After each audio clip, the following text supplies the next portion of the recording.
Salam, kembalilah bersama saya Nurwasti Dohina. Di sini saya akan menjelaskan tentang Pancasila sebagai dasar nilai pengembangan ilmu. Nilai-nilai Pancasila. Yang pertama, nilai ketuhanan. Keyakinan bangsa terhadap adanya Tuhan sebagai pencipta alam semesta dan pengakuan atas kebebasan memeluk agama. Yang kedua, nilai kemanusiaan. Kesadaran sikap dan perilaku sesuai dengan nilai-nilai moral atas dasar tuntutan hati nurani. Yang ketiga, nilai persatuan. Mengakui dan menghargai sepenuhnya keanekaragaman yang dimiliki bangsa Indonesia. Keempat, nilai kerakyatan, suatu pemerintahan yang berasal dari rakyat, oleh rakyat, dan untuk rakyat dengan cara musyawarah. Yang kelima, nilai keadilan. Tercapainya musyawarah atau masyarakat Indonesia yang adil dan makmur. Berikut pengembangan ilmu pengetahuan. Ilmu pengetahuan adalah seluruh usaha sadar untuk menyelidiki, menemukan, dan meningkatkan pemahaman manusia dari berbagai segi kenyataan dalam alam manusia. Segi-segi ini dibatasi agar dihasilkan rumusan-rumusan yang pasti. Ilmu memberikan kepastian dengan membatasi lingkup pandangannya, dan kepastian ilmu diperoleh dari keterbatasannya. Yang berikut konsep Pancasila sebagai dasar pengembangan ilmu.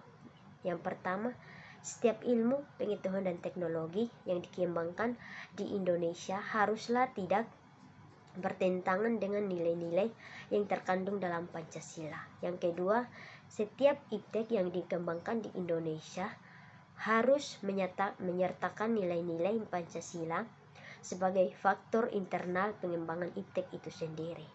Ketiga, nilai-penilai Pancasila berperan sebagai rambu normatif bagi pengembangan iptek di Indonesia. Empat, setiap pengembangan iptek harus berakar dari budaya dan ideologi bangsa Indonesia. Yang sila pertama, mengimplementasikan ilmu pengetahuan, mencipta pertimbangan antara rasional dengan irasional, antara akal, rasa, dan kehendak.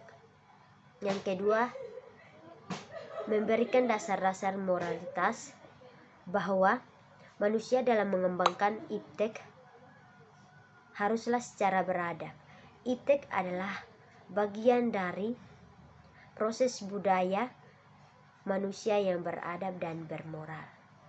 Sila ketiga, iptek juga berperan penting dalam menanamkan rasa rasionalisme kepada bangsa Indonesia. Keempat, mendasari pengembangan iptek secara demokratis. Yang kelima, sila keseimbangan keadilan dalam hubungan dengan dirinya sendiri, manusia dengan Tuhannya, manusia dengan manusia lain, manusia dengan masyarakat, bangsa dan bernegara, serta manusia dengan alam lingkungannya.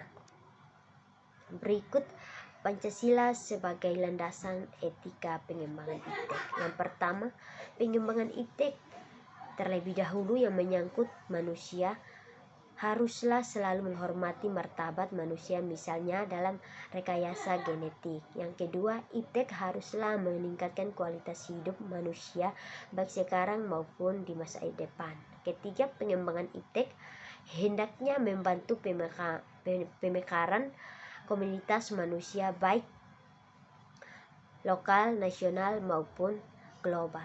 Yang keempat, iptek harus terbuka untuk masyarakat, lebih-lebih yang memiliki dampak langsung kepada kondisi hidup masyarakat. Yang kelima, iptek hendaknya membantu penciptaan masyarakat yang semakin adil. Terima kasih.